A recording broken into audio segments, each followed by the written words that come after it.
Good afternoon. I want to thank everyone for joining us today. We're spending the bulk of our time today, as we have been for a while, talking about vaccines. We're clearly entering a new phase of our vaccine implementation strategy. You know, everyone remembers over the course of the last 5 months since we opened our first vaccination superstation, the daily thrust behind everything we're doing has been far greater demand for appointments than there were appointments available. And so most of the efforts have been around how can we get more supply, how can we prepare for the day when supply increases. And we've had tremendous success there. One of the fastest counties at number of shots per person, and have been able to stand up considerable infrastructure geographically spread throughout the county. We had very intentional and focused efforts around equity, particularly in the South Bay part of our county, really spearheaded by Vice Chair Nora Vargas, and we've seen terrific response to that in terms of the numbers and a lot of those communities having much higher utilization rates of the vaccine. And now we're entering the next phase, which is a lot of those very motivated individuals who were clamoring for the appointments have been able to find one. And now we're heading into a phase where we have to work to shift our thinking around the vaccine system to try and make it more convenient, make it easier to access. We have begun to see some slack in the appointments in that they are not immediately gone. They're still generally being taken, but there are more available, and so we always knew this day would come. We've been planning and preparing for this time where we begin to shift our approach and our thinking a little bit in terms of making it more convenient, a little bit more accessible, and begin to do some more creative things. Yesterday, we announced that all 23 of our county-operated vaccination sites now have a drop-in option, meaning you do not have to have an appointment. You can just drop in and get an appointment. The superstations, those locations remain appointment only for now. But the 23 sites, again, you can still make an appointment. Appointments are still available, but you also can drop in. And so our message to San Diegans today is there are now vaccines available, both via the appointment system and via the drop-in alternative at 23 different locations throughout San Diego County. And so we encourage a lot of folks that may have gotten frustrated with an inability to get a spot to go to our website, vaccinationsuperstationsd.com. Look at the array, the times, the locations, and please take advantage of those. We also are going to work to extend the hours. We know a lot of folks, even though everyone in California, employers have to provide paid time off for employees to get vaccinated. We know it can be hard during the day between work, school, kids, family, other obligations. And so within a week, several of our sites will expand the hours of operation till 8 p.m. And we will announce those as those expanded hours come online in an attempt to try and make it easier. And we have plans in the coming weeks to extend some of those times beyond 8 p.m. and are exploring the feasibility of a 24-hour location. A lot of shift workers and different type folks, again, just working to try and provide more options and more convenient ways to make it a little bit easier for folks to get. We're also working to create more mobile sites, and we are working with religious groups, with large employers. We're looking at heavily trafficked areas where we can go up and set up mobile locations where people can drop into that location. Could be 1 or maybe 2-day events that we do, and move those around the county. Again, we'll share that information and share a schedule behind that. In addition to that, we're going to reassess our public education campaign. As you know, we showed many of the ads we've been doing, both digital ads, radio, television. We have a robust door hanger system. We're working with cities to provide door hangers, information on how to get the vaccine. And we've seen great success from that in terms of impressions and communities reached. But we will look at how we might want to revamp that as we head in to the next phase behind what we are doing. And we also will be going into the field. We did a survey at the end of December assessing public opinion around vaccines. We're going to go back out in the coming weeks and redo that, get a little refreshed view of what people are thinking about the vaccines, what concerns may be, and we expect to have the results of that by June 1st. We will share that. We will also use that information to guide a lot of our outreach efforts. In addition to that, we're ramping up all of our engagement with various sectors. We've had a considerable amount of energy and effort around even very small conversations addressing folks' concerns, and working through that, having medical professionals available. Those efforts will continue. And And in particular, we're launching a very focused effort and program targeting our youth. Those between 16 and 34 may not be hesitant to get a vaccine, but may not see it as a convenient option. And so we're engaging with a lot of community partners and a lot of thought around how we can increase participation there. So we always knew at some point we would, the folks very motivated would get it. We think there's still plenty of San Diegans who are open and willing to get a vaccine. We just have to work a little bit harder to make it a little bit easier to access. And all of these efforts, again, will unfold in the coming weeks and coming months as we proceed through this. I will share with you, last week we had a big jump in the number of vaccines we received, week over week, significant increase. This week we got about what we got last week, just a little bit less, but holding very steady. We suspect next week may be an increase, but we won't know until next week. And I will share with you the specific numbers on that whenever we get to the slides. As has been widely reported, the CDC this week revised the mask requirements for folks who are fully vaccinated, creating less restrictions for those individuals when they're outdoors and not amongst large groups. California Department of Public Health agreed, and so does the county. Dr. Wooten, as public health officer, concurred with those guidance. And so under the new guidance, fully vaccinated people do not need to use a mask when they are outdoors with members of your household, when you're at small event outdoors with fully vaccinated family and friends, or with unvaccinated people, or when you're dining indoors with multiple households. But we do still encourage folks who are attending crowded outdoor events or indoor events with folks who are not in their household to continue to utilize a face covering. That's just designed to protect. We're only just over half of San Diego that's been vaccinated. We're on the seam. We're moving forward, we're advancing forward, but we want to continue to be cautious and continue to be safe. Final point on vaccines before we get into our charts. I just want to note we've been working with the VA to get their San Diego specific totals into our totals. They don't, federal entities, the VA and DoD don't participate in the normal reporting systems aligned with the state like all of the other entities. And we're happy to report the VA has provided the data on vaccines they have administered, just under 69,000 to San Diego County residents only, and we are adding that into our dashboard totals, which you will see increases our percent by about 2%. We've also had extensive conversations with the Department of Defense on getting their numbers, and very grateful to Congressman Scott Peters and his team for their work and help, and we expect in the coming weeks we'll be able to add in their numbers as well. Finally, when it comes to our case rate, we're holding steady. You'll see here in a minute, right there, around just north of the 6.0 number. There are some other counties, LA and other counties, that are descending a little bit lower case count, and we don't know exactly all the reasons why. There's fluctuations or variations in counties, but it is worth noting in San Diego County, our cumulative case count per person is significantly lower than Riverside or Los Angeles or Imperial County, and so we suspect a little bit of this is, we still had less people per person contract COVID, and there's some fluctuations. And then it's also really important to keep in mind, COVID situation changes day by day and even week by week. We have seen some lower totals the last few days, and we'll have to see what the trends hold as we move forward. But for now, we're in the red tier. But again, looking forward to that June 15th date, which is right around the corner, where the plan is to lift all the tiers and all the restrictions. And so we want to continue to be cautious, continue to be safe. We're really doing well. Our economy is coming back. Kids are back in school. Our Padres are winning. People are getting vaccinated. All in all, we're in a really good position and continue to do very well. And we're very grateful for all the San Diegans that continue to be cautious and be safe.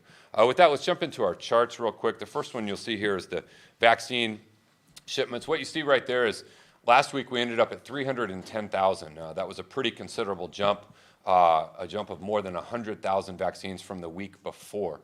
And so you can see that number reflected there. And then what we are expecting this week is the 292, almost 293. So relatively flat and stable last week to this week. And then, like I said, we suspect next week we may get a few more, but we will share that with you. But again, generally encouraging and heading in a good direction. Next, you'll see on our dashboard here, again, 2.6 million doses administered. We are 71.8, almost 72% of the way towards that initial goal of 75%.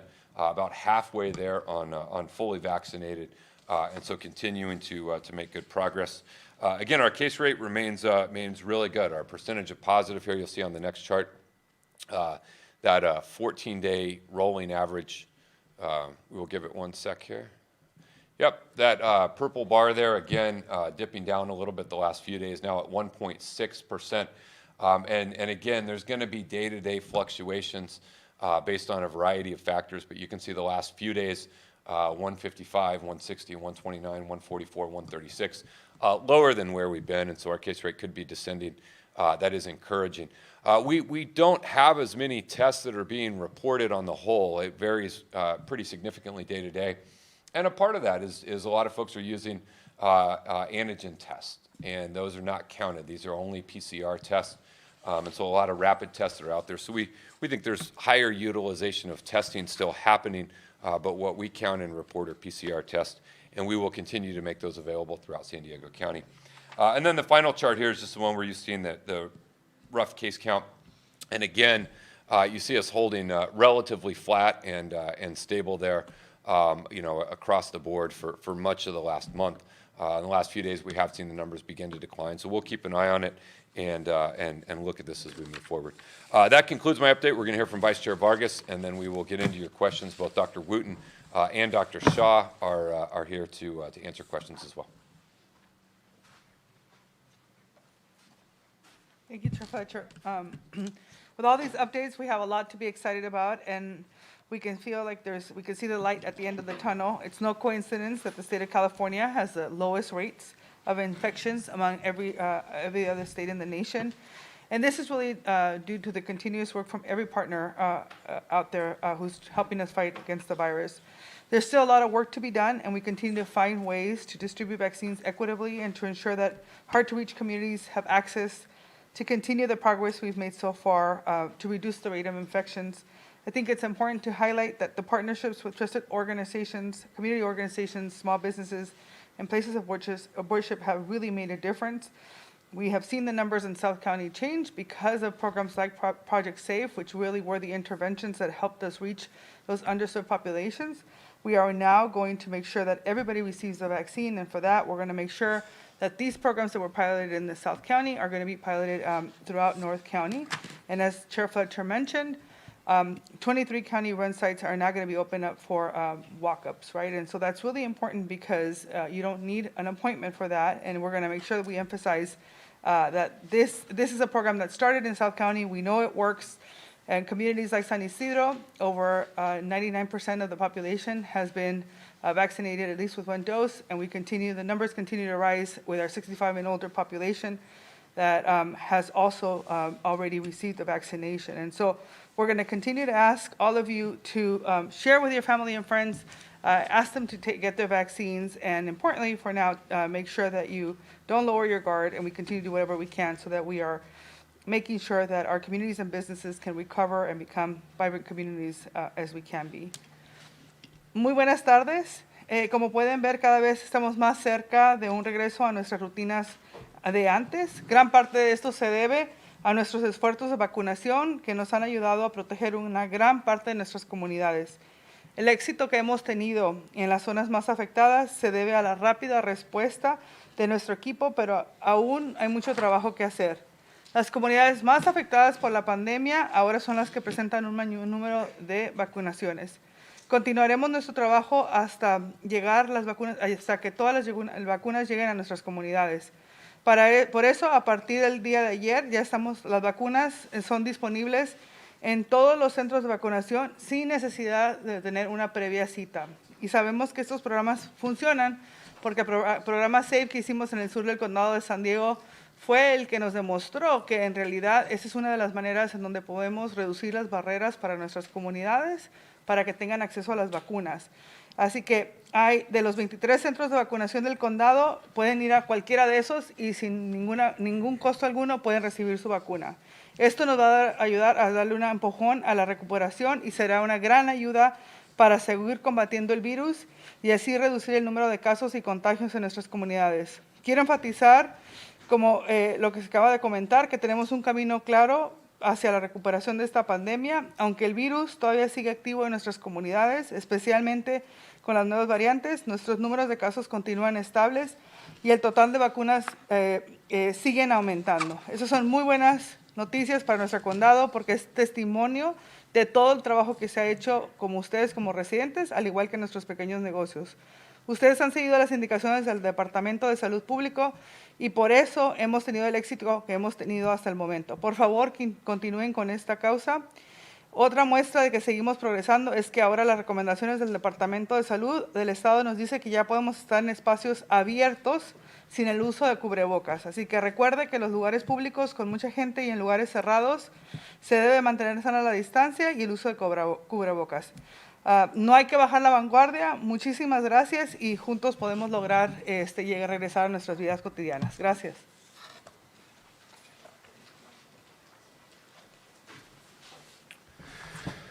Thank you. We'll go first to our call-in questions. Matt Hoffman, KPBS. Earlier this week, the CDC reported that 5 million people nationwide have or will miss their second dose appointments, but numbers vary from region to region, and they sort of say it could be for a number of reasons. In San Diego County, do you guys know how many missed second dose appointments there have been? And are you able to say if that's because of like supply issues, hesitancy, or like lack of email or text reminders? Yeah, we don't know the exact number. We haven't seen any considerable evidence or any significant concerns around missing second doses here in San Diego. We'll, of course, continue to monitor that. We'll work with all the health systems and all the various entities that provide second doses. But again, it's not an issue that's been raised of any particular concern in San Diego. And then I know that the age group with the lowest percentage of total vaccinated here is 16 to 19, according to you guys' website. Can you guys say how many minors, 16 and 17-year-olds, have gotten shots? And do you think that there's hesitancy there from youth or maybe even their parents? How many? What was your question again, Matt? How many?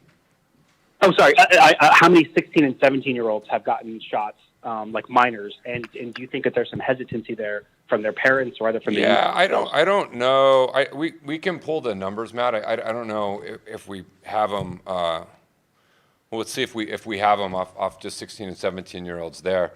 And Dr. Wooten can speak to this, but there's also not every vaccine is available, and so there are limitations on that. In terms of what you can do. But I think Dr. Wooten may have some of those specific numbers for you and then can also speak to that. Good afternoon.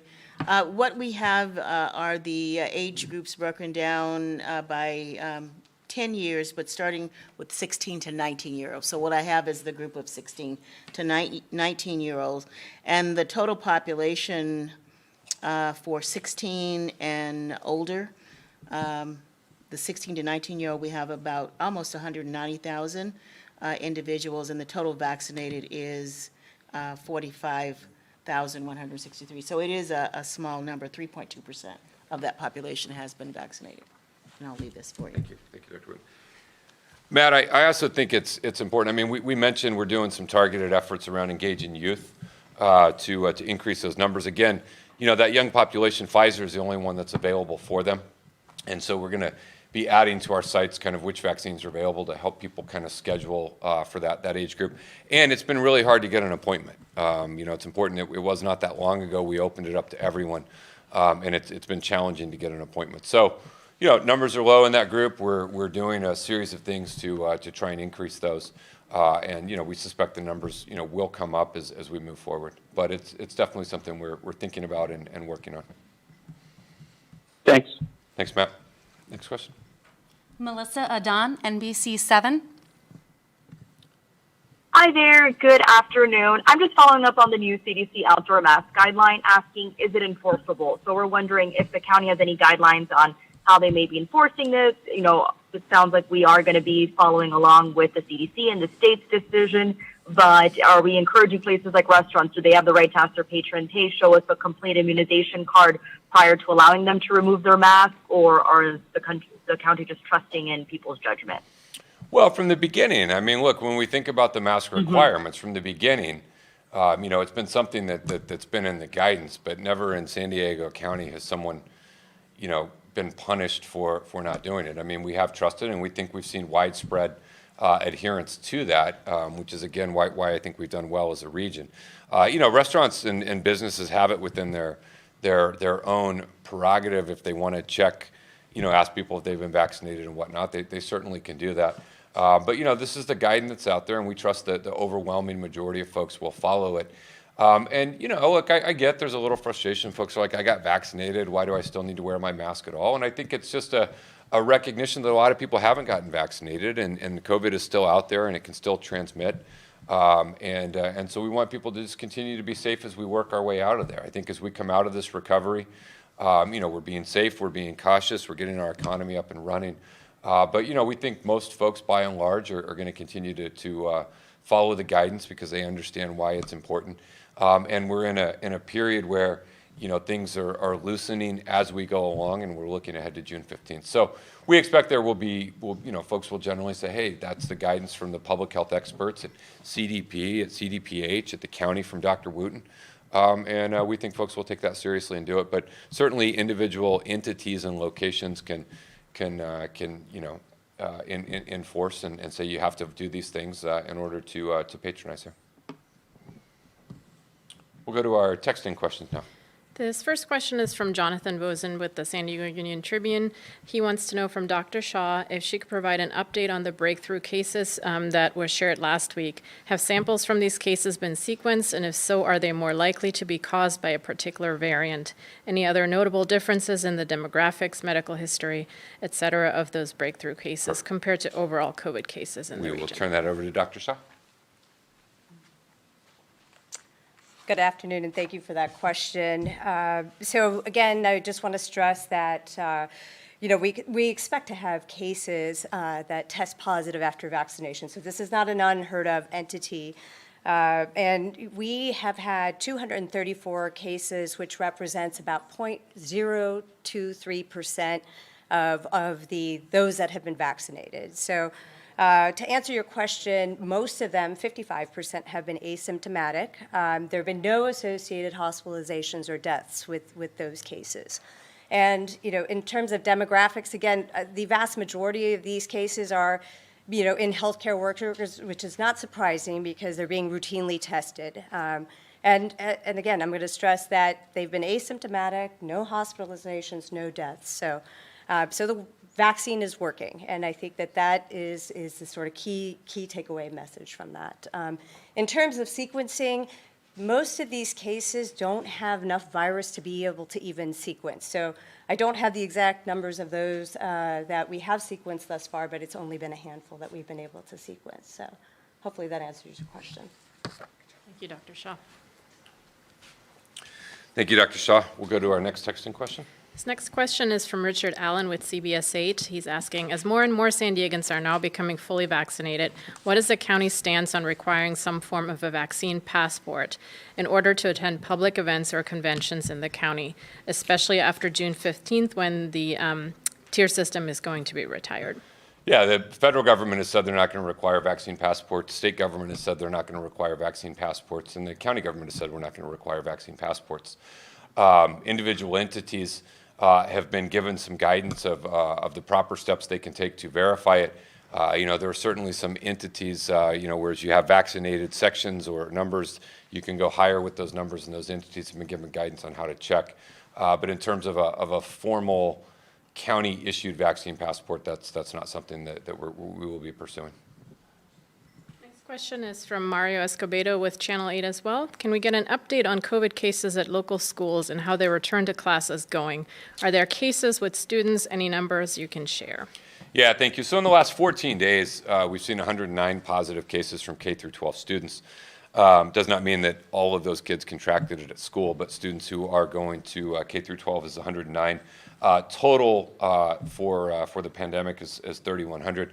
But that's really to be expected. You have kids beginning to go back and a really significantly large number of school-age kids in San Diego County, the vast majority who are back at least some measure of time.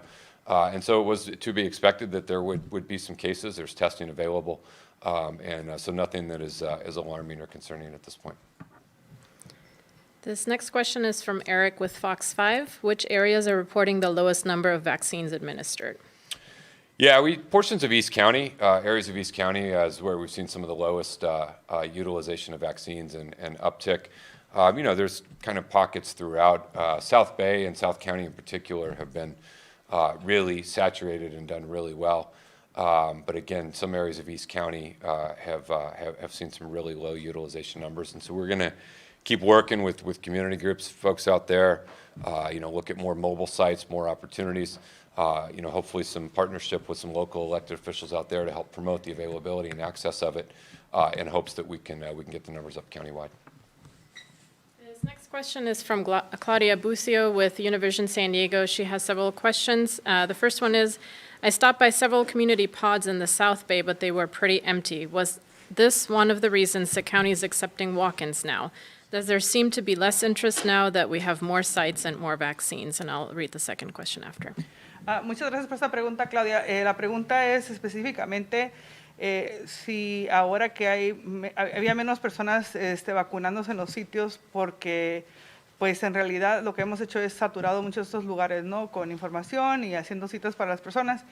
Pero es importante reconocer que las intervenciones que hemos manejado por medio del proyecto SAFE y las colaboraciones que hemos tenido con las organizaciones comunitarias son las que nos han hecho que las personas en realidad pues vayan y tengan este acceso.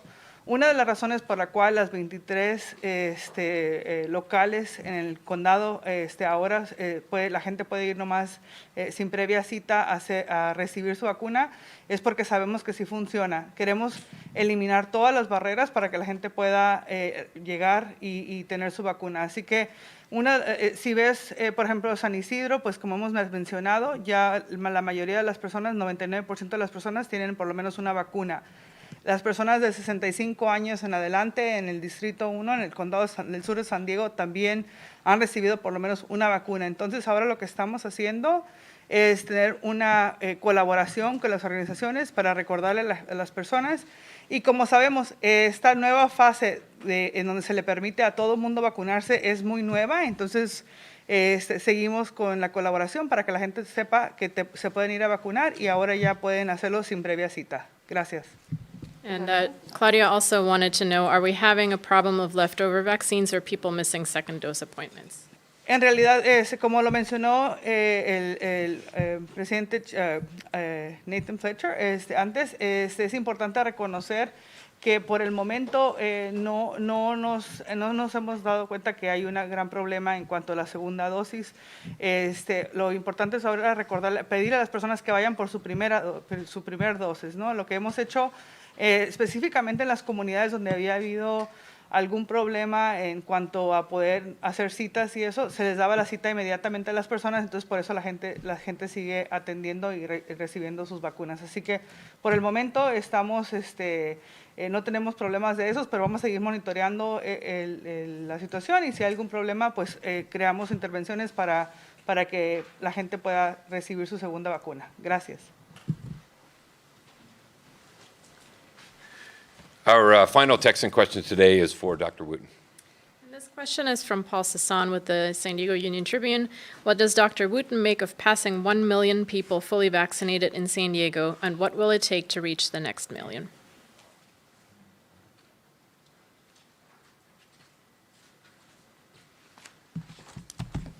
Well, Paul, always thank you for your probing questions.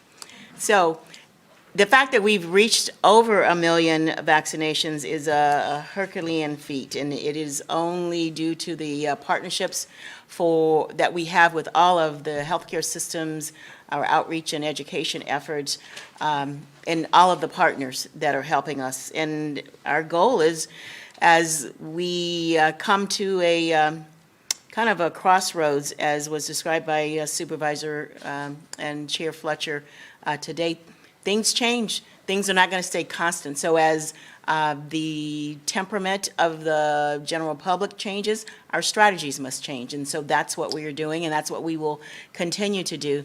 In a month or more, we will be vaccinating children 15 to 12 years old. So our strategies will continue, and we will modify and react to the changing public sentiment. So we will continue so that we can get closer and potentially reach the 75 target. And that target, or that goal population, is just for the 16 years of age and older. We will have to readjust and modify that when vaccine is available for the population of 12 to 15 years of age. Thank you.